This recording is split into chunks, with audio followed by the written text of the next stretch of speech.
Hello and welcome back to Sarvagya एजुटेक। तो बच्चों, जैसे कि हमारे इंडियन ज्योग्राफी की सीरीज़ चली रही थी, तो उसी में हम लेके आए हैं इसका नेक्स्ट पार्ट। हमने लास्ट 2 लेक्चर में एस्ट्रोनॉमी कंप्लीट कर ली है। आई होप आपको वो लेक्चर बहुत ही पसंद आया होगा। अगर आपको वो लेक्चर अच्छा लगा है तो आप हमारे सर्वज्ञ एजुटेक के डिफरेंट प्लेटफॉर्म्स पे जुड़ के हमारे साथ अपना फीडबैक शेयर कर सकते हो। और इन केस अगर आपको लगता है कि हम कोई इम्प्रूवमेंट कर सकते हैं तो हमें वो भी बता सकते हो, ताकि क्योंकि देखो बच्चों, हम लेक्चर बना रहे हैं आप लोगों के लिए, तो अगर आप लोगों को ये पसंद आएगा तभी उसमें कुछ फ़ायदा है। अगर आप लोगों को कुछ भी ऐसा लग रहा है कि हमें थोड़ा सा और चेंज करना चाहिए या इस फॉर्मेट की बजाय किसी और फॉर्मेटिंग में आपको बढ़ाना चाहिए, तो उसको भी ज़रूर बताएं। अच्छा, ये वीडियोस आने में 2 दिन का टाइम लग गया क्योंकि बीच में हम लोग थोड़ा सा बिजी थे पीपीटी वगैरह बनाने में। तो हम ट्राई करेंगे कि जितना हो सके उतना रेगुलर रह सके, बट अगर किसी वजह से हम रेगुलर नहीं रह पाते हैं या बीच में 1-2 दिन का गैप आता है, तो ज़्यादा गैप नहीं आएगा, कुछ ही दिन का होगा और फिर बैक टू ऑन ट्रैक हम वापस आ जाएंगे जल्दी से जल्दी। क्योंकि हमारा एम है कि इस बार सीएपीएफ के नोटिफिकेशन से हम ये आपका डाल दें। और आज 26 अप्रैल है, तो आज आपका सीएपीएफ का नोटिफिकेशन भी आ चुका है।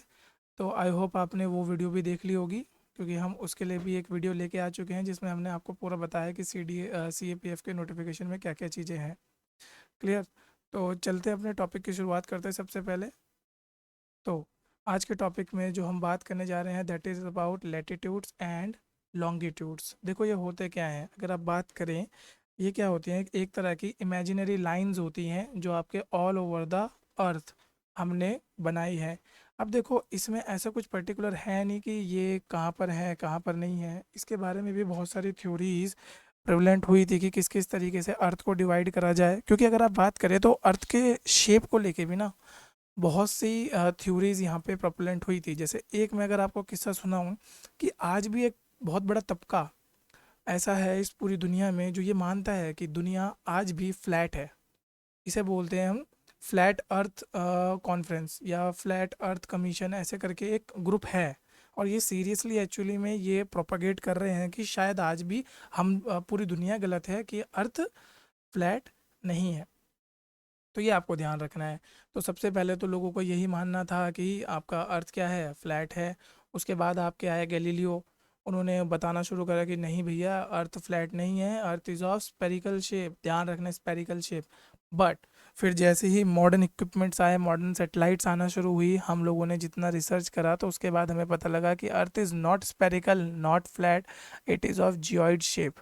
अब आप कंफ्यूज हो गए होंगे जियोइड शेप, क्योंकि बचपन से आपने शेप्स जो पढ़े हैं उनमें आपने जियोइड शेप कभी नहीं सुना। तो जियोइड शेप किस तरीके का होता है मैं आपको बता देता हूँ। तो देखिए बच्चों, जियोइड शेप इस तरीके का होता है कुछ, कि इसके ऊपर पे यहाँ पर फ्लैट होता है और साइड में थोड़ा सा बल्जी होता है। ठीक है? तो इस तरीके से साइड में थोड़ा सा बल्ज निकला हुआ होता है। क्लियर? इस तरीके से बल्ज होगा और यहाँ पर ये पूरा फ्लैट होगा। तो ये आपको ध्यान रखते हुए चलना है। ओके, तो फॉर से आगे देखते हैं हम इसमें और क्या चीज़ें हैं। तो सबसे पहले देख लेते हैं लैटिट्यूड और लॉन्गिट्यूड में से भी हम बात कर रहे हैं लैटिट्यूड की। तो चलो, लैटिट्यूड में हम क्या पढ़ेंगे। लैटिट्यूड क्या होता है? एक एंगुलर डिस्टेंस होता है of a point on the earth surface. Clear? Measures in degrees, हम इन्हें डिग्री में नापते हैं, from centre of the earth. Clear? अभी इसके बारे में पूरा ढंग से पढ़ेंगे कि क्या होते हैं। तो अगर आपको एक बहुत ही बेसिक ओवरव्यू दूं कि आपका क्या होता है, कि अगर अर्थ को आप डिवाइड करें किस में, हॉरिजॉन्टल वे में, इस तरीके से हॉरिजॉन्टल वे में। ठीक है? लॉन्गिट्यूडनल वे हम किस तरह, जब वर्टिकली उनको डिवाइड करेंगे तो दैट इज आपका लॉन्गिट्यूड, बट अगर आप हॉरिजॉन्टल वे में डिवाइड करेंगे that is your latitude. Clear? As the earth is slightly fatten. अब इसमें देखो बात क्या करी गई है, ये लैटिट्यूड है। अगर मैं अर्थ की बात करूँ, इस तरीके से मैं अर्थ बना लेता हूँ, यहाँ पर इस तरीके से ये डिवाइड किया गया है। क्लियर बच्चों? अब देखो, इसमें एक बहुत इंपॉर्टेंट चीज़ आ जाती है जो आपको ध्यान रखना है। अर्थ की शेप के बारे में मैं ऑलरेडी बता चुका हूँ, अर्थ में साइड में बल्जेस निकले हुए हैं और ऊपर पे ये फ्लैट है। क्लियर? अब यहाँ पर क्या होता है, ये इक्वेटर होता है, वो होता है आपका क्या, 0 डिग्री, और ऐसे ही रिस्पेक्टिवली ये ऊपर की तरफ जाता रहता है और यहाँ पर आपका क्या होता है, 90 डिग्री, इस तरीके से। और सेम यहाँ पर होता है आपका क्या, नीचे पे, that is your 90 degree south. Clear? I hope यहाँ तक आप समझ पा रहे होंगे। अब देखो होता क्या है, अगर आप यहाँ पर बात करें 0 डिग्री से और 1 डिग्री के बीच का डिस्टेंस, ठीक है। और यहाँ पर 89 डिग्री से 90 डिग्री के बीच का डिस्टेंस, तो आप खुद लॉजिक लगाइए कहाँ पर ज़्यादा डिस्टेंस होगा। हालांकि मैंने बनाते हुए इसको क्लियर कर दिया है, आपको समझ आ रहा होगा। ये ध्यान रखिएगा कि जब पोल्स होंगे जहाँ पे, वहाँ पर एक एक लैटिट्यूड से सेकंड लैटिट्यूड के जो बीच का डिस्टेंस होगा वो थोड़ा सा ज़्यादा होगा। और ये बेसिक क्वेश्चन आपका एग्जाम में पूछा जा चुका है। तो आई थिंक अगर लैटिट्यूड में सबसे टफ कोई क्वेश्चन बन सकता है तो वो ये बन सकता है कि आपका जो डिस्टेंस होगा बिटवीन टू लैटिट्यूड्स वो कहाँ पर ज़्यादा होगा, एट द इक्वेटर और एट द पोल्स। क्योंकि अगर आप नॉर्मल लॉजिक लगाएंगे, आप सोचेंगे यहाँ पर बल्ज है, जियोइड शेप है, तो यहाँ पर ज़्यादा होना चाहिए। नहीं, देखो बल्ज तो इधर पूरे में होगा ना इस तरीके से, तो 0 और 1 के बीच में कम डिस्टेंस होगा, यहाँ पे फ्लैट होगा। जबकि अगर ऐसे देखें तो यहाँ पर 89 होगा, यहाँ पर ऐसा 90 होगा। क्लियर। और यहाँ पर तो इस तरीके से 0 और 1। क्लियर। तो ये आपको ध्यान रख लेना है। फॉर एग्जांपल इक्वेटर के पास it is 68.704 and at 45 degree पे 69.054। और अगर आप बात करेंगे कहाँ पर, एट पोल्स पे 69.407। तो ये आपको ध्यान रखते हुए चलना है। तो ये आपका अगर याद रहेगा तो आपके लिए बहुत अच्छा हो जाएगा। नेक्स्ट अगर हम बात करें यहाँ पर किस चीज़ के बारे में, अगला टॉपिक जो हमारा आ जाता है इसमें mainly, yes, important parallels of latitudes. अब हम कुछ इंपॉर्टेंट चीज़ों के बारे में बात कर लेते हैं। ये लेटिट्यूड से रिलेटेड क्या क्या चीज़ें हैं। फॉर एग्जांपल देखो, लेटिट्यूड मैंने आपको बता दिया 0 से शुरू होता है और कहाँ तक जाता है, 90 तक जाता है, नॉर्थ में और साउथ में। इस बीच में हमारे 4 लेटिट्यूड है जो बहुत ज़्यादा इंपॉर्टेंट आपके हो जाते हैं। सबसे पहला लेटिट्यूड है आपका क्या है, Tropic of Cancer, that is 23 degree north. अगर मैं आपको अर्थ इस तरीके से बना के दिखाऊं तो यहाँ पर अगर आपका मैं, हालांकि आगे डायग्राम है, ऐसा मत सोचना कि हमने डायग्राम डालने में कंजूसी करी है, बिल्कुल नहीं। ठीक है, डायग्राम वगैरह सब मिलेंगे, बट मेरा तो हमेशा ये ट्राई रहता है कि जितना आपको क्लास का एक्सपीरियंस दे सकें। क्योंकि अगर आप मैं क्लास में होता और आपको पढ़ा रहा होता तो सेम ऐसे ही पढ़ाता, डायग्राम साथ में बना के दिखाता। क्लियर। तो यहाँ पर आप देखेंगे तो ये हो जाएगा आपका 0 डिग्री, और यहाँ से अगर जैसे ही आप ऊपर जाओगे कितना, 23 डिग्री। क्लियर। तो ये हो जाएगा 23 डिग्री नॉर्थ, और सेम यहाँ पर आओगे 23 डिग्री क्या, साउथ, और सॉरी 1 3 एंड साउथ। तो ये जो होता है आपको, इसको बोला जाता है ट्रॉपिक ऑफ कैंसर। क्लियर। और इसको बोला जाता है ट्रॉपिक ऑफ कैप्रिकॉन। क्लियर। तो ये आपको ध्यान रखना है। और इसके बाद क्या होता है, यहाँ पर आपका 23 हो गया, 23 के बाद आपका यहाँ पे पाया जाता है क्या, 66 डिग्री हाफ नॉर्थ। इसे बोलते हैं हम क्या, आर्कटिक सर्कल। और यहीं पर सेम आपका 66 डिग्री हाफ साउथ, इसको बोलते हैं हम क्या, अंटार्कटिक सर्कल। तो ये आपको ध्यान रखना है। ये 4 पैरेलल्स हैं जो आपको इंपॉर्टेंट याद रखने हैं। अब इसमें नेक्स्ट चीज़ हम जो बात कर लेते हैं, नेक्स्ट चीज़ आ जाती है आपकी इन सब जगहों पे और क्या क्या चीज़ें इंपॉर्टेंट हैं। तो ये देख लेते हैं, ये आपके सामने डायग्राम है। एक बार आप इस डायग्राम को अच्छे से देखिए और आप बताइए आपको क्या समझ आ रहा है इसमें, क्या नहीं समझ आ रहा है। अगर आपको कोई कन्फ्यूजन हो रहा है तो ज़रूर बताइए। ठीक है, मैं आपको 2 मिनट का टाइम, सॉरी, थोड़ा सा टाइम दे रहा हूँ ताकि आप इस डायग्राम को अच्छे से एनालाइज करें। क्लियर। देखिए बच्चों, मैं आपको ये बार बार देखने के लिए क्यों कह रहा हूँ, या डायग्राम को बार बार एनालाइज करने के लिए क्यों कह रहा हूँ, क्योंकि ज्योग्राफी ना बहुत ज़्यादा डायग्राम्स के ऊपर बेस है। अगर आपने मैप रीडिंग बहुत अच्छे से करी होगी, अगर आपने डायग्राम्स को बहुत अच्छे से समझा होगा, तो कई बार ऐसा हो जाएगा कि शायद आपको वो कॉन्सेप्ट याद ना आए, शायद आपको वो थ्योरी याद ना आए, बट अगर आपके दिमाग में वो डायग्राम रहेगा ना तो आप लॉजिक लगा सकते हो। क्योंकि अर्थ का जो शेप है, ऐसा भी नहीं है कि अगर आप सातों के सातों कॉन्टिनेंट नहीं याद रख सकते, या कौन सी चीज़ किस जगह पे ये नहीं याद रख सके। इट इज़ जस्ट अबाउट कि आपने उनको कितनी बार देखा है, कितनी बार सोचा है, कितनी बार एनालाइज किया है। जैसे अगर अभी की मैं बात करूँ करंट कॉन्टेक्स्ट की, तो अभी क्या चल रहा है आपका, सूडान वाला मुद्दा न्यूज़ में चल रहा है। अगर कोई बच्चे बाद में देख रहे हैं तो वो लोग इस मुद्दे को देख सकते हैं, इंपॉर्टेंट हो जाता है एग्जाम के लिए। क्लियर। तो सूडान वाला मुद्दा चल रहा है। अब देखो इस मुद्दे को आप किस तरीके से अपने एग्जाम पर्सपेक्टिव से कर सकते हो। सबसे पहले तो ये देख सकते हो सूडान के आसपास कोई सी वगैरह है कि नहीं है, तो सूडान के आसपास क्या है, रेड सी है। क्लियर। और सूडान की कोई हिस्ट्री रही है क्या, बहुत इंपॉर्टेंट, जो हमारे को याद रखना ज़रूरी हो जाता है। तो सूडान के लिए क्या है, सूडान में से एक और कंट्री निकली थी, that is your south Sudan. ठीक है, कोई इंपॉर्टेंट रिवर बहती है क्या वहाँ से, तो ये आपको ध्यान रखना है। तो रेड सी, अब रेड सी के बारे में पढ़ोगे तो रेड सी की जितनी भी नेबरिंग कंट्रीज हैं, क्लियर, उन सबको भी याद करके जाना है एग्जाम के लिए। साउथ सुडान और सुडान के रिलेशन के बारे में पढ़ लेना है। अब वहाँ पे आर्मी और पैरामिलिट्री फोर्स लड़े हैं तो उनके बारे में पढ़ लेना है, क्लियर। साथ साथ यहाँ से इंडियंस को इवैक्यूएट किया जा रहा है और उस ऑपरेशन को नाम क्या दिया जा रहा है बताओ।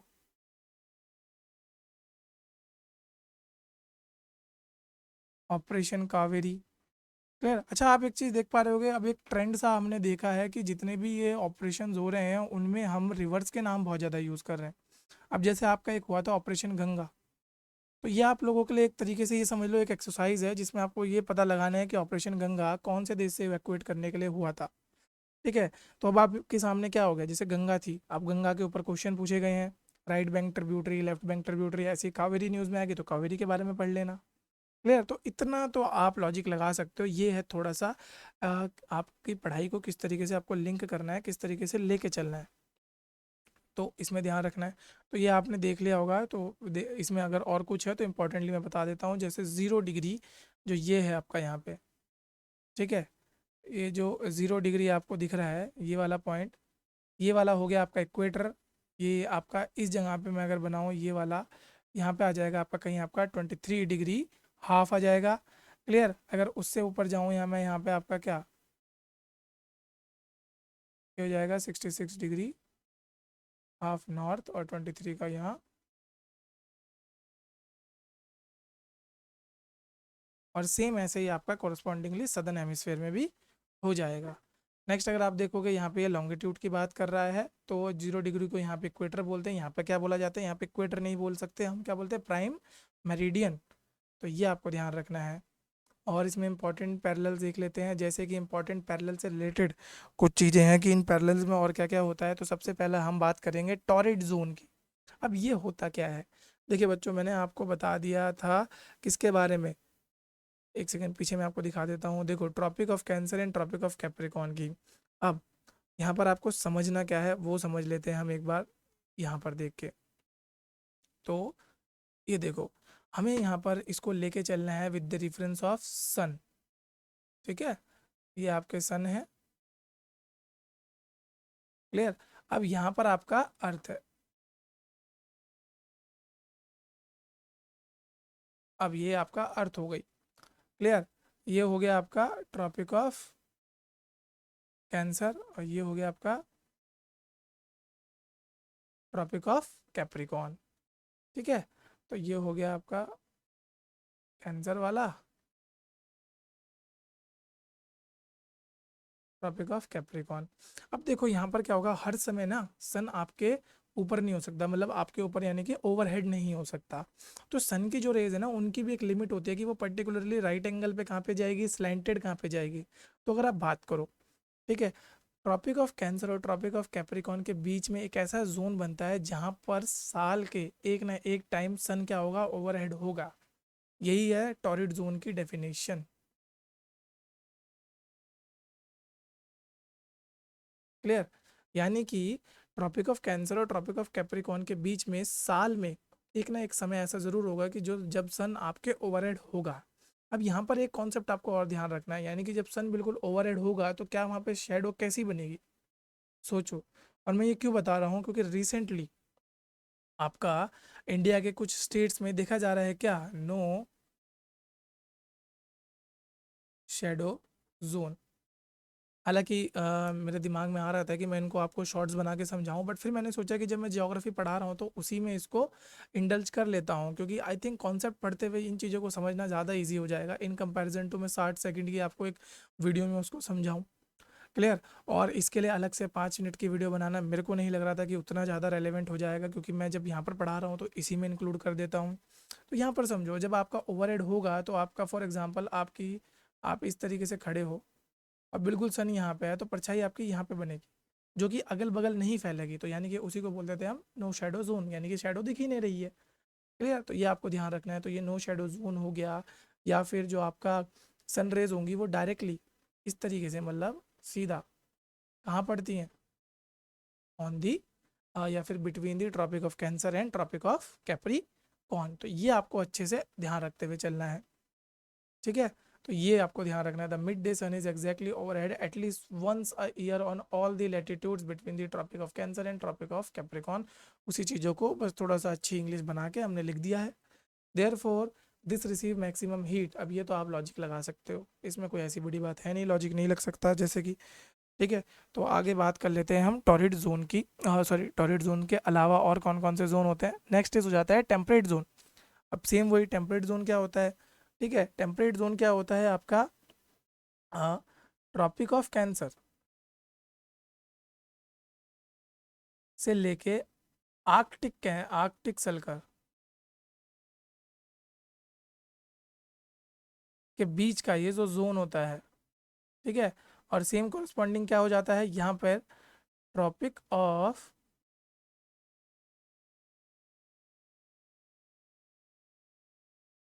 कैप्रिकॉर्न से लेके अंटार्कटिक सर्कल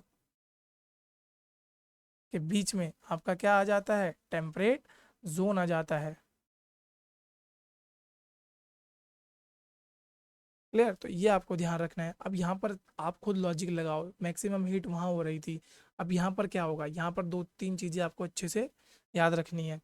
फर्स्ट चीज़ कि यहाँ पर जब भी आपकी जो सनरेज होंगी वो हमेशा कैसी पड़ेंगी, स्लैंटेड पड़ेंगी, यानी कि कैसी होंगी, थोड़ी सी टेढ़ी डायरेक्शन में पड़ेंगी। फॉर एग्जांपल अगर मैं यहाँ पर सन बना देता हूँ तो आपकी जो डायरेक्ट सनरेज होंगी वो तो इन दोनों के बीच में जाएंगी, यानी कि ट्रॉपिक ऑफ कैंसर और कैप्रिकॉर्न के बीच में। यहाँ पर हमेशा इस तरीके से सनरेज जाएंगे, देख पा रहे हो, सीधी तो सनरेज पड़ेंगी ही नहीं। और यहाँ पे अगर बात करें तो यहाँ पर भी ऐसे जाएंगे। क्लियर, सीधी सनरेज तो बिल्कुल जा ही नहीं सकती, उसी वजह से यहाँ पर जो टेम्परेचर होता है वो थोड़ा सा लो होता है, और यहाँ का जो हीट बजट होता है वो भी थोड़ा सा कम होता है। अब हीट बजट क्या होता है कि मैक्सिमम हीट कितनी मिली, कितनी आप कितनी उसने हीट अब्जॉर्ब करी और कितनी उसने हीट एक्सक्रीट की है, तो वो हमें समझना है। क्लियर, तो टेम्परेट जोन आई होप आप सबको क्लियर हो गया होगा। ठीक है, इसमें बस इतना ध्यान रखते रहना है, जो एंगल होता है यहाँ से ट्रॉपिक ऑफ कैंसर से और आर्कटिक सर्कल तक जाते जाते, या अगर मैं बात कर लूँ पोल्स तक ही, तो पोल्स तक आपका सनरेज का जो एंगल है वो धीरे धीरे धीरे धीरे बढ़ता जाएगा। क्लियर, तो ये आपको ध्यान रखते हुए चलना है।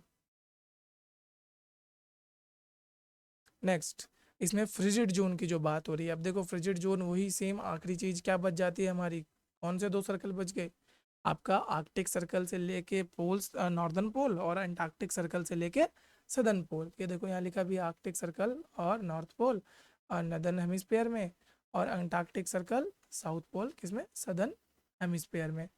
क्लियर, ये बहुत ज़्यादा कोल्ड एरिया होता है क्योंकि यहाँ पर सनरेज डायरेक्टली पहुँच ही नहीं पाती। ठीक है, और यहाँ तो ऐसा भी पाया जाता है कि 6-6 महीने सन होराइजन से ऊपर आता ही नहीं है। क्लियर, अब होराइजन क्या होता है, horizon is a point where you see कि आपका जो लैंड है और आपका जो आप क्या बोल सकते हैं, आकाश और धरती एक जगह मिलती हुई दिखाई दे रही है। क्लियर, तो ये आपको ध्यान रखना है। अगर आपने देखा होगा ना दूर में, जैसे होराइजन को समझने के लिए बेसिक ये हो गया कि आपने कभी शिप वगैरह में बैठे हो, शिप वगैरह से मूवीज़ वगैरह देखी हो, तो शिप से जैसे आप बहुत दूर देखोगे ना तो एक पॉइंट आपको मिलेगा जहाँ पे ओशन और जो आपका आकाश है वो मिलते हुए दिखाई दे रहे होंगे, तो दैट इज़ योर होराइजन। तो कभी कभी यहाँ ऐसा हो जाता है कि 6-6 महीने तक यहाँ होराइजन से ऊपर सन आता ही नहीं। अब वो क्यों नहीं आता, वो सब जानने के लिए आपको इस ज्योग्राफी की सीरीज कंटिन्यू करनी है। क्लियर, नेक्स्ट इसमें देख लेते हैं, ये हम जो बात कर रहे थे यहाँ पर डायरेक्टली स्ट्राइक कर रही है किस पे, आपका इक्वेटर के ऊपर और ट्रॉपिक ऑफ कैंसर से ट्रॉपिक ऑफ कैप्रिकॉर्न के बीच में। अच्छा, अब अगर आपके दिमाग में आ रहा होगा ना यहाँ पे अर्थ टेढ़ी क्यों है, तो बेटा पिछली बार बता चुका हूँ मैं अर्थ टेढ़ी क्यों है यहाँ पे, सोचो जरा, और कितने डिग्री पे हम घूमी हुई है। और चलो एक और सवाल आपके लिए, ये बहुत इंपॉर्टेंट और बहुत मासूम सा सवाल है कि कौन सा ऐसा प्लेनेट है जो साइड वाइज घूमता है, यानी कि अपने इक्वेटर के अपने इक्वेटर की एक्सिस पे घूमता है। क्लियर, बहुत इजी क्वेश्चन है, पिछली दो वीडियो देखोगे तो ज़रूर याद होगा तुम्हें। और अगर कोई बच्चा पहली बार ये वीडियो देख रहा है तो बेटा कहाँ थे अब तक, ये चैनल, इतना अच्छा चैनल ढूंढते ढूंढते तुम्हें कितना टाइम कैसे लग गया। क्लियर, तो यहाँ पे ध्यान रखना है आपको, ये डायरेक्टली सनलाइट क्या होती है इस पे स्ट्राइक कर रही है, उसके बाद ये जो एंगल होता है बहुत कम एंगल होता है यहाँ पे, तो ये आपको दिख भी पा रहा होगा, this is your torrid zone, this is your temperate zone and this is your frigid zone. Clear, सबसे ज़्यादा हीट, ये हो गया हीट मैक्सिमा, और ये हो गया क्या, हीट मिनिमा। क्लियर। तो ये आपको अच्छे से ध्यान रखते हुए चलना है। नेक्स्ट अगर हम बात कर ले लॉन्गिट्यूड्स की, तो लॉन्गिट्यूड्स में क्या होता है, तो देखो यहाँ पर सबसे पहले लॉन्गिट्यूड क्या होता है, हम जब किसी अर्थ को वर्टिकल बेस में काटे या वर्टिकल बेस में डिवाइड करते हुए चले। अब मैं क्यों बता रहा हूँ, देखो लॉन्गिट्यूड से ना पिछली बार एक सवाल डायरेक्टली आया था, और इतना इजी सवाल था, अगर आप थोड़ा सा लॉजिक लगा लेते ना, इतना इजी सवाल था कि आप आराम से कर पाते। ये मैं किसकी बात कर रहा हूँ, सी डी एस 2000, ओह CAPF 2022 की। क्लियर।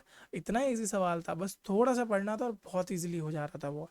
तो longitude is an angular distance measured in degrees along the equator east west of the prime meridian. Clear. Prime meridian को भी हम क्या बोलते हैं, फर्स्ट मेरिडियन। तो ये आपको ध्यान रखते हुए चलना है। तो इसमें किस तरीके से होता है, यहाँ पे पोल्स से आपका चलना स्टार्ट हो जाता है।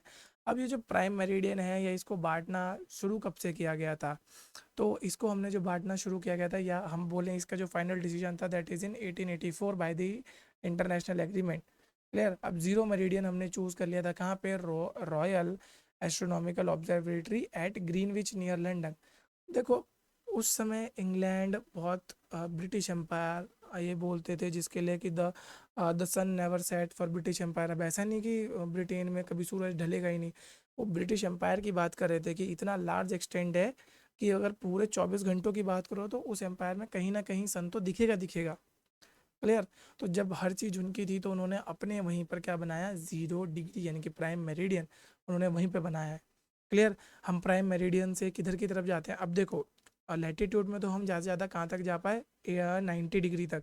पर जब आप लॉन्गिट्यूड की बात करोगे तो आप कहाँ तक जा सकते हो, 180 डिग्री तक। क्लियर।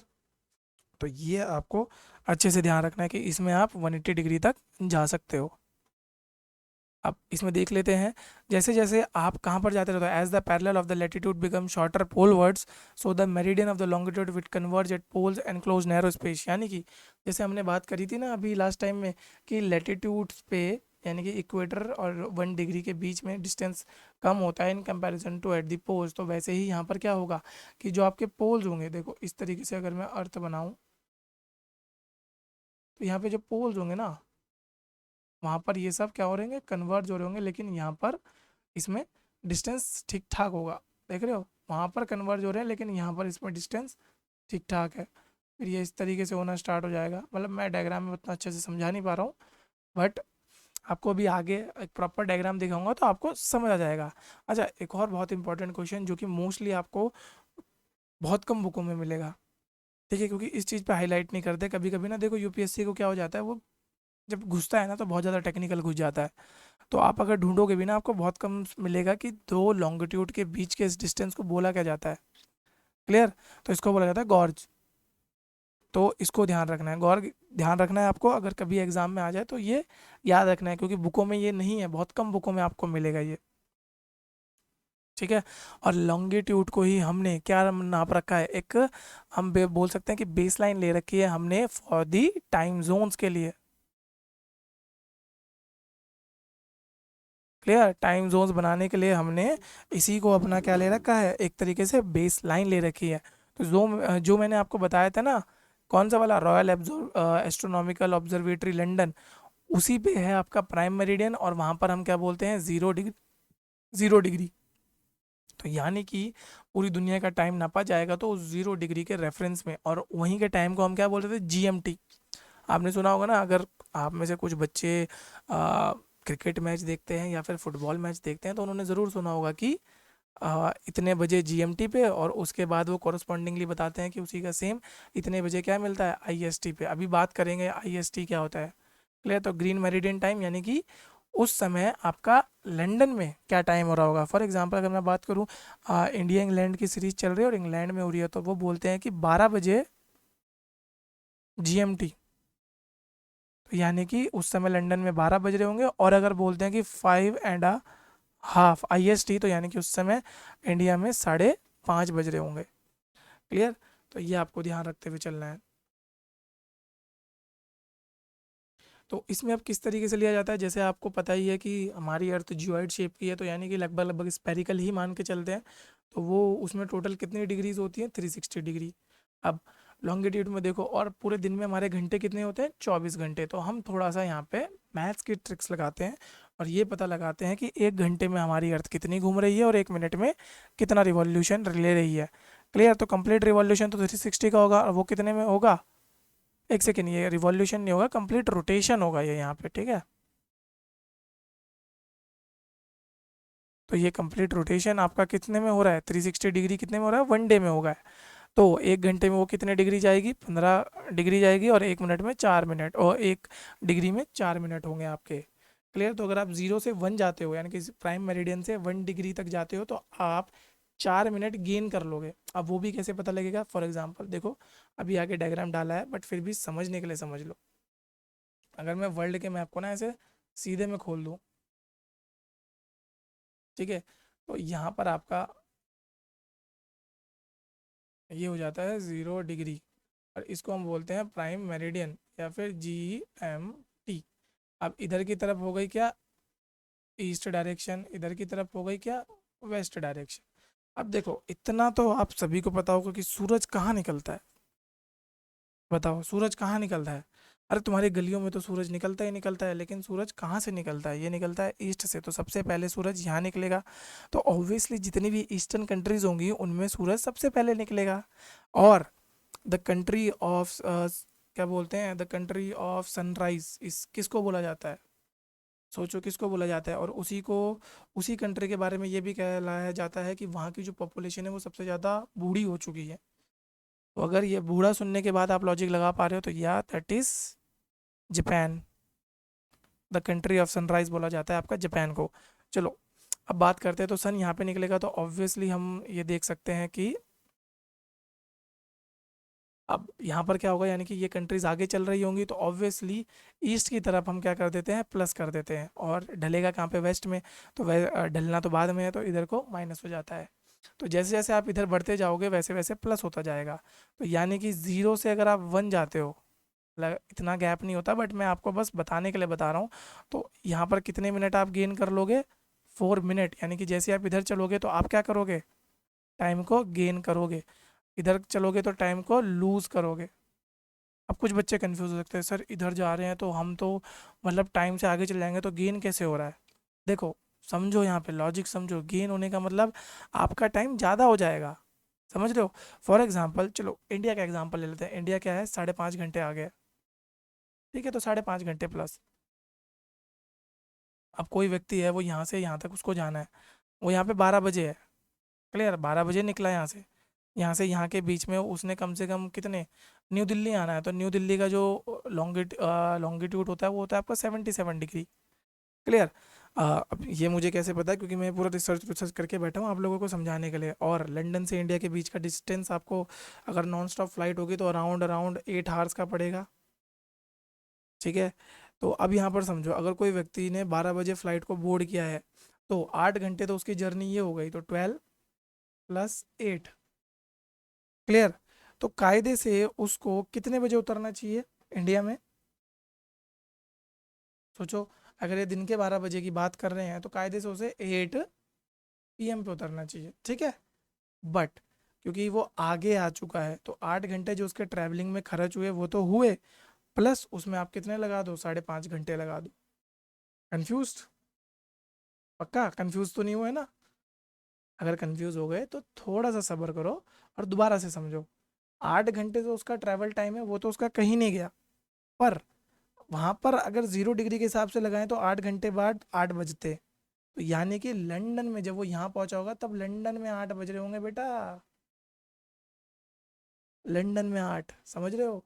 लेकिन उसके कंपैरिजन में यहाँ पर कितना बज रहा होगा, तो 8 + 5 30, ये हो जाएगा आपका लगभग लगभग रात के 1:30 बजे। लो, ठीक है। वो रात के 1:30 बजे पहुंचेगा, पर उसे पहुंचना कितने बजे था, 8 बजे था।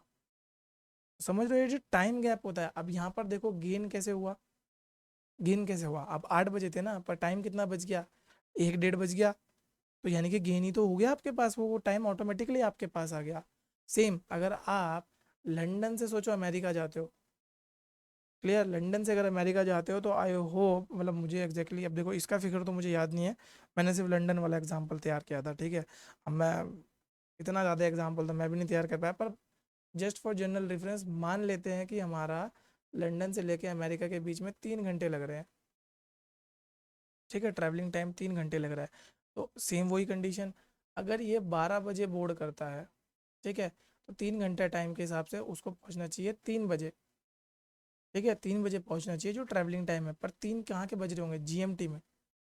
और यहाँ पर अगर अमेरिका हमारा कितने पे है, -5.5 पे रख लेते हैं, या ऐसे रख लेते हैं -3, ठीक है, -3 घंटे। तो यहाँ पर उस समय कितना टाइम हो रहा होगा, 3 घंटे उसे ट्रैवलिंग में लगे और 3 घंटे माइनस कर दोगे तो वो एग्जैक्ट 12 बजे ही पहुंचेगा। तो उसने जो बीच में टाइम था वो तो लूज कर दिया ना, क्लियर, उसके पास दोबारा से टाइम मिल गया। तो बस यहाँ पर आपको लॉजिक लगाते हुए चलना है कि एग्जामिनर क्या पूछेगा आपसे, तो ये आपको अच्छे से याद रखना है। आई होप आपको ये एग्जाम्पल समझ आ गया होगा, क्योंकि बहुत से बच्चे होते हैं जो सारा टॉपिक पढ़ लेते हैं, पूरी ज्योग्राफी उनके टिप्स पे होती है, बट यहाँ पर आके कंफ्यूज हो जाते हैं। देखो मैं क्यों बता रहा हूँ, क्योंकि मैं भी आप ही की तरह एक स्टूडेंट रहा हूँ, तो मुझे भी पता है कि कहाँ पर आपको प्रॉब्लम आएगी, क्लियर। तो यहाँ पे ध्यान रखना है, earth rotate from west to east, ये ध्यान रखना है आपको। अर्थ रोटेट करती है from west to east, so every 15 degree we go eastward, local time is advanced by 1 hour. समझ लो, लोकल टाइम एडवांस हो रहा है, यानी कि गेन हो जा रहा है आपको। और सेम अगर वेस्टवर्ड जाते हो तो लोकल टाइम 1 घंटे से कम हो जा रहा है। तो हम ये बोल सकते हैं कि अगर हम ग्रीनविच से ईस्ट की तरफ जाएंगे तो हम क्या कर सकते हैं, हम सन को जल्दी देख सकते हैं और हम गेन कर लेंगे टाइम को, ठीक है। तो यहाँ से आपको समझ आएगा कि गेन क्यों हो रहा है। लेकिन अगर आप ग्रीनविच से वेस्ट की तरफ जाओगे तो आप सन को और देर में देख पाओगे और लूज कर जाओगे टाइम। तो ये आपको ध्यान रखते हुए चलना है बच्चों। नेक्स्ट, तो ये पूरा डायग्राम है जो आपको अच्छे से याद रखना है, दैट इज योर 0 डिग्री, इसी को हम बोलते हैं GMT, ठीक है। इधर की तरफ जाओगे तो गेन करोगे, इधर की तरफ जाओगे तो लूज करोगे। आई होप पिछले एग्जाम्पल से आपको क्रिस्टल क्लियर हो गया होगा। और मुझे तो देखो इतना पता है कि आप लोग बहुत समझदार हो, आप लोगों को बार बार एक चीज़ समझाने की ज़रूरत पड़ती नहीं है, बट फिर भी अगर आपको ये समझाने की ज़रूरत पड़ रही है, कोई बात नहीं, फिर भी समझाएंगे हम कि please like subscribe and share अगर आपको ये वीडियो अच्छी लग रही है और आपको हमारे कॉन्सेप्ट समझ आ रहे हैं। नेक्स्ट बात कर लेते हैं standard time and time zones, different different time और टाइम जोन्स। तो यहाँ पे हम इंडिया के बारे में भी बात करेंगे। अगर देखो हमने क्या करा है, देखो इंडिया के बारे में बात करो तो बहुत सिंपल है, लेकिन पहले हम बात कर लेते हैं बाकी कंट्रीज़ के बारे में।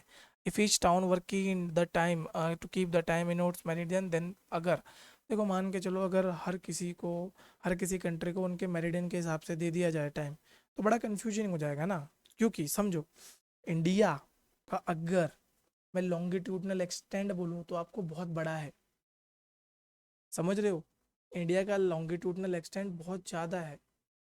वो कहाँ से, गुजरात से शुरू होगा और आपका अरुणाचल तक जाएगा।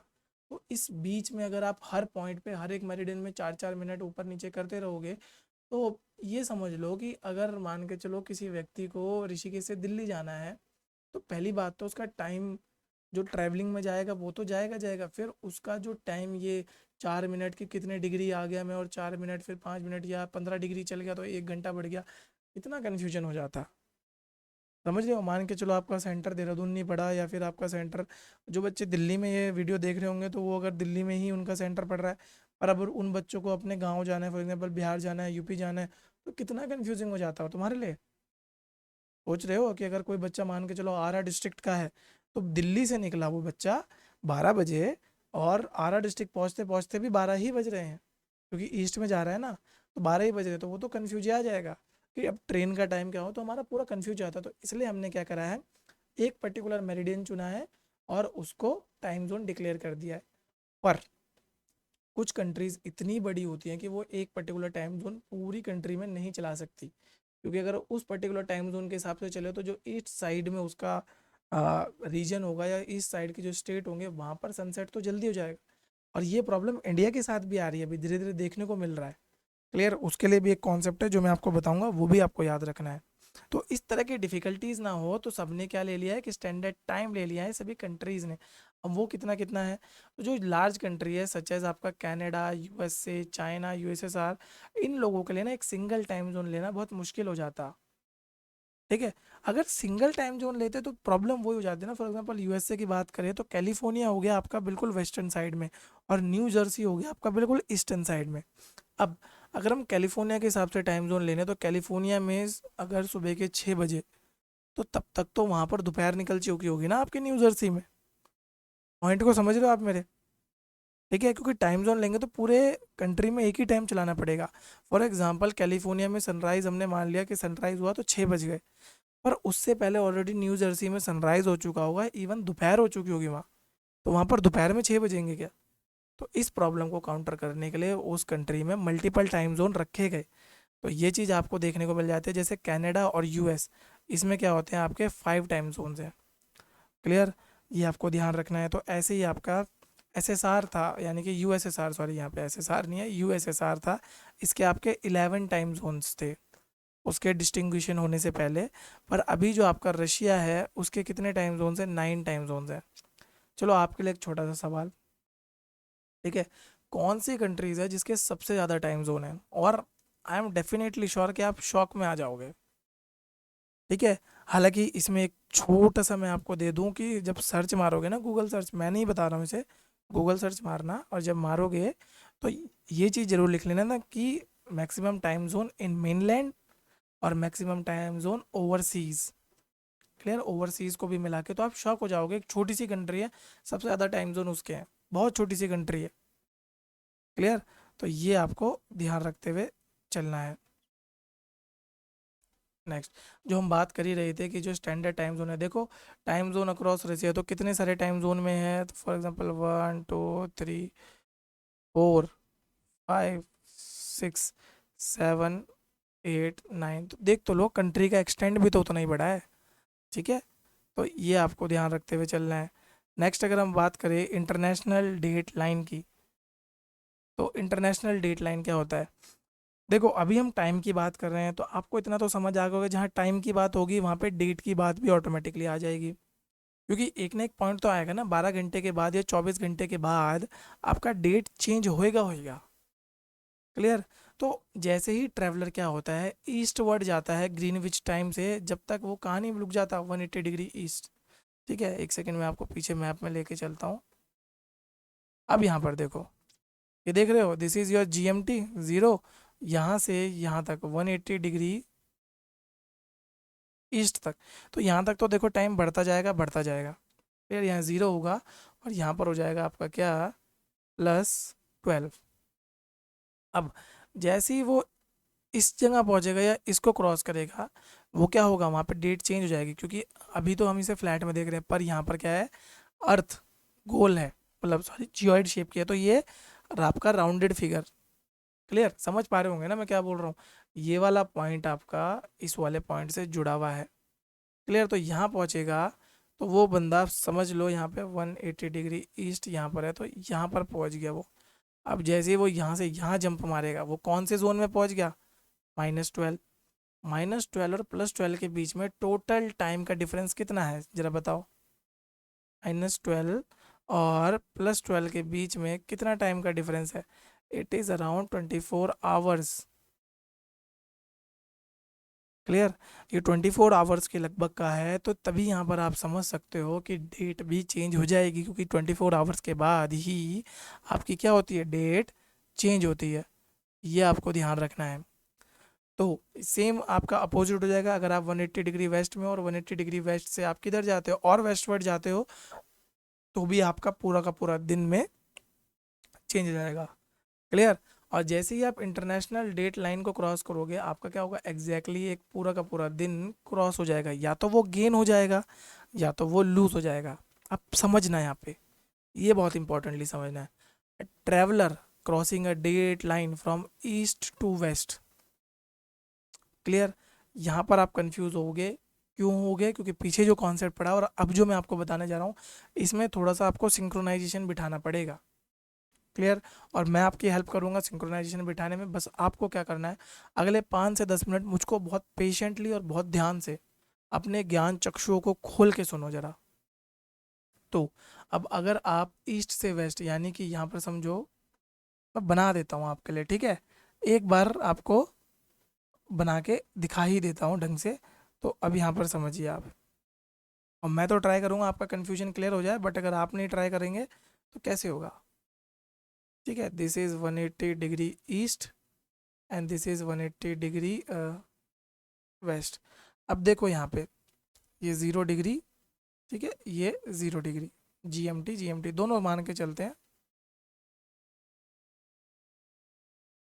अब यहाँ पर हो क्या रहा है, जैसे ही आप इधर से इधर की तरफ बढ़ रहे हो, अभी मैंने क्या बताया था, गेन ऑफ टाइम, क्लियर, समझ गए हो, लॉस ऑफ टाइम। बट यहाँ पर आपको ध्यान रखना है, जैसे ही आप यहाँ से यहाँ जाओगे, फॉर एग्जांपल इधर 24, आज तारीख 24 तारीख है, चलो 24 ऑफ अप्रैल थी यहाँ पे, क्लियर। तो यहाँ तक तो आप इस पूरे में यानी कि 0 से लेके इधर में तो क्या चलेगा, 24 तारीख ही चलेगी ना, ठीक है, 24 ही रहा होगा, क्लियर। 0 से इधर में 24 रहा होगा और प्लस प्लस में चलता जा रहा है। तो यहाँ पर अगर मान के चलते हैं 24 तारीख के सुबह के 12 बजे हैं, तो यहाँ पे रात के 12 बजे हुए होंगे, ठीक है, इतना इजी है। चलो 12 12 बजे का नहीं लेते, नहीं तो डेट चेंज का कन्फ्यूजन होगा। तो चलो यहाँ पे सुबह के 6 बजे में AM, यहाँ पे क्या होगा, 6 ही बजे होंगे, लेकिन PM के 24 है। अब जैसे ही आप यहाँ से जंप मारोगे इधर, क्लियर, अब सीधा लॉजिक लगा लो, हम किधर आगे 180 डिग्री वेस्ट यानी कि अमेरिका साइड। और यहाँ पर टाइम क्या चल रहा था आपका, -12, इधर टाइम क्या चल रहा था आपका, +12, 24 घंटे का गैप आ जाएगा नहीं आ जाएगा। तो यहाँ पे अगर सुबह के सॉरी रात के 6 बज रहे हैं, तो इधर भी क्या होंगे, रात के ही 6 बज रहे होंगे। पर क्या होगा, तारीख 23 अप्रैल, क्लियर बच्चों, 23 अप्रैल। तो यहाँ पे आपने क्या करा, अपनी ज़िंदगी का एक दिन खो दिया, जो ज़िंदगी का एक दिन आप ऑलरेडी जी चुके थे वो खो गया आपका। अब आपको 24 तारीख दोबारा से जीनी पड़ेगी, समझ रहे हो। तो यहाँ पर लूज होगा, जैसे ही आप इंटरनेशनल डेट लाइन को from east to west cross करोगे, तो आप क्या कर दोगे, यहाँ पे लॉस ऑफ अ डे, पूरा क्लियरली लिख के दिखा दिया आपको, लॉस ऑफ टाइम कैसे हो रहा है, गेन ऑफ टाइम कैसे हो रहा है, लॉस ऑफ डे। और सेम चीज़ अगर यहाँ पर आप वेस्ट से ईस्ट जाते हो, तो आपका क्या हो जाएगा, गेन ऑफ डे। तो थोड़ा सा अपने आप को, मैं यही बोलूँगा कि 2 सेकंड या 15 सेकंड आप अपने दिमाग को रिलैक्स दो, क्योंकि ये टफ टॉपिक है, ठीक है। थोड़ा सा दिमाग को रिलैक्स दो, और मैं आपको टाइम दे रहा हूँ, टेंशन मत लो। इसी पूरी चीज़ को ना रिकॉल करो और लिख के रिकॉल करो, यानी कि पॉज कर लो चाहे तो वीडियो, मैं इसमें ज़्यादा टाइम आपको दूंगा नहीं, ठीक है। आप पॉज कर लो इस वीडियो को, और पूरा जो डायग्राम मैं बना रहा हूँ ना, दोबारा से रिवाइंड करके पूरा डायग्राम दोबारा बना लो, ठीक है। डायग्राम बना लोगे तो ज़्यादा बेटर रहोगे तुम, क्लियर। तो यहाँ पर समझते हुए चलो आप, कि अगर आप ईस्ट टू वेस्ट जाते हो, तो आप loses a day because of loss in time he has made, and while crossing date line from west to east he gain a day, clear. तो ये आपको ध्यान रखना है। और आपका ये जो इंटरनेशनल डेट लाइन है, वो कौन से स्टेट में है, बेरिंग स्टेट में, कभी कभी पूछ लेता है, बेरिंग स्टेट में है वहाँ पर, क्लियर। तो ये आपको अच्छे से ध्यान रखना है। दिखा देता हूँ, ये देखो, वेस्ट टू ईस्ट और आपका ईस्ट टू वेस्ट, क्लियर बच्चों। तो ये अच्छे से ध्यान रख लेना है आपको।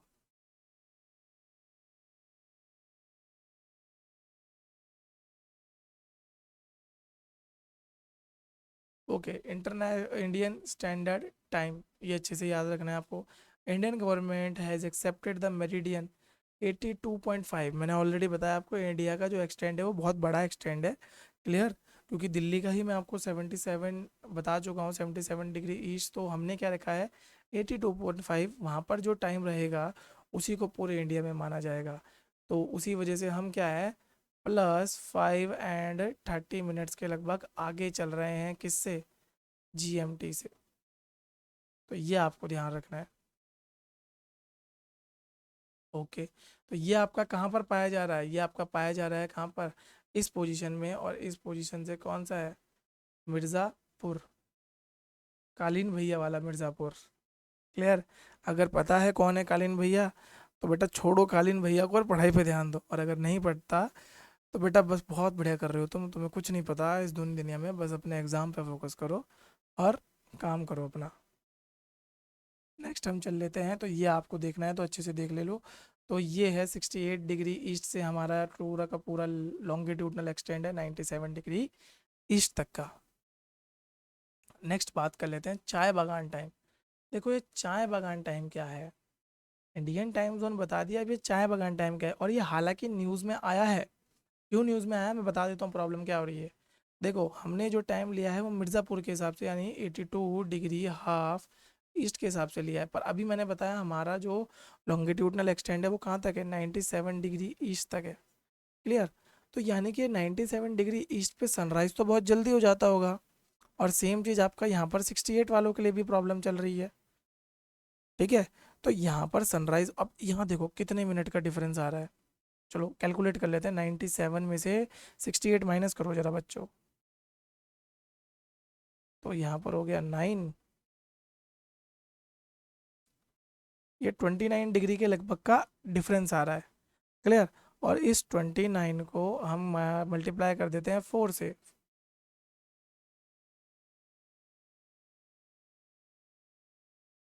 देख रहे हो, लगभग लगभग आप मान के चलो 2 घंटे का आपको पूरा का पूरा डिफरेंस मिल रहा है। तो यानी कि अगर यहाँ पर सनराइज 6 बजे हो रहा है, और ये मैं किसके हिसाब से बता रहा हूँ, मिर्ज़ापुर के टाइम के हिसाब से, मिर्ज़ापुर में 6 बज रहे होंगे जब, तो यहाँ पर सनराइज कितने बजे होगा, 8 AM के हिसाब से। हालांकि हमने मिर्ज़ापुर का टाइम लिया है, तो मिर्ज़ापुर के टाइम के हिसाब से यहाँ पर सनराइज तो जल्दी हो रहा होगा, जिसकी वजह से यहाँ पर सनसेट भी जल्दी हो रहा होगा। ठीक है? तो उसी वजह से क्या हो रहा है, जो ऑफिस टाइमिंग है उनमें बड़ा इफेक्ट हो रहा था, क्योंकि गुजरात के लोगों के लिए तो वो ऑफिस टाइमिंग क्या हो जा रही है, जल्दी ख़त्म हो जा रही है, उनके लिए तो डे लाइट बच जा रही है। बट ये इधर अरुणाचल असम वाले लोग हैं, उनके लिए तो डे लाइट टाइम बच ही नहीं रहा है।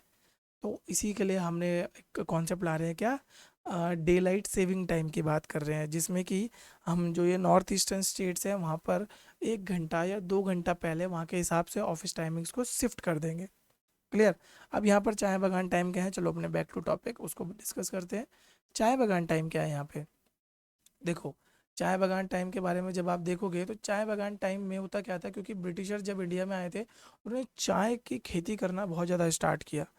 अब चाय की खेती ज़्यादातर आपका नॉर्थ ईस्टर्न स्टेट्स में होती थी, तो वहाँ के लिए उन्होंने एक अलग से टाइम जोन ला दिया, जो कि क्या था, 1 घंटा आगे था। वही जो मैंने बताया ना अभी की प्रॉब्लम, अगर वो रेगुलर टाइम जोन के हिसाब से चले तो उन पे टाइम कम बच रहा है, क्योंकि जो पूरे इंडिया में लॉ लगेंगे वो तो एक सिंपल हिसाब से लगेंगे कि इतने घंटे काम करेंगे, पर उनका जो बेसिक राइट है कि भाई उनको डे लाइट भी मिले, तो उसके लिए उनको रखना पड़ता है। तो यहाँ पर चाय बागान टाइम क्या था, 1 आवर अहेड था, और ये कहाँ कहाँ पर था आपका, असम हो गया और उसके आसपास के एरिया में था।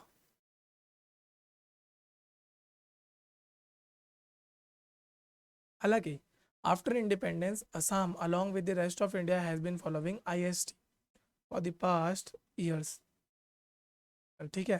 तो ये आपको ध्यान रखना है। बट असम की गवर्नमेंट अब दोबारा से चाह रही है कि वो चाय बागान टाइम पे चले जाएं, क्योंकि उनको क्या करना है, एनर्जी को कंजर्व करना है और प्रोडक्टिविटी को कंजर्व करना है। सिंपल। इंडियन गवर्नमेंट हालांकि अभी तक इस प्रपोजल को एक्सेप्ट नहीं किया है, but they were really thinking about it, क्योंकि इसके बारे में आया था क्या था, broad daylight saving time, तो इसके बारे में देख लेना, क्या पता इस बार के मेंस में आपसे ये पूछ ले। क्लियर? तो ये आपको ध्यान रखना है। तो आई होप बच्चों आपको ये सब जो हमने आज पढ़ा ये सब समझ आ रहा होगा। तो आज के लेक्चर को हम यहीं पर ख़त्म करते हैं, यहीं पर समाप्त करते हैं, और मिलेंगे आपसे हमारे अगले लेक्चर में। तो तब तक के लिए आप हमारे साथ जुड़े रह सकते हैं हमारे वेरियस प्लेटफॉर्म्स के थ्रू, जिसमें कि आपको अगर हमें कांटेक्ट करना है या इन PPTs को चाहिए तो आप हमारे सर्वज्ञ एजुटेक नाम से जो हमारा टेलीग्राम चैनल है वहाँ पे ज्वाइन कर सकते हैं। वहाँ पर हम आपको डिफरेंट डिफरेंट क्विज़ेज़ वगैरह भी देते रहते हैं, और मॉक क्वेश्चन तो आपके लिए डालते ही रहते हैं। तो आपको अगर ज्वाइन करना है तो आप उसको ज्वाइन कीजिए, और उसमें अगर हमें अच्छा पार्टिसिपेशन मिलेगा तो हम उसमें आपको और भी डिटेल्स प्रोवाइड कर दिया करेंगे लेक्चर्स की, या लाइव सेशन जब हम आना स्टार्ट होंगे तो उन सब की उसको डिटेल आपको वहीं पे मिलेगी। क्लियर? तो बच्चों चलो, थैंक यू, जय हिंद। आपसे मिलते हैं अब अगली वीडियो में, और अगली वीडियो में हम जानेंगे अर्थ के बारे में थोड़ा सा, अर्थ की क्या बोलते हैं, क्लाइमेट्स के बारे में थोड़ा सा हम पढ़ेंगे। चलिए बच्चों, अगली वीडियो में आपसे मुलाकात होगी।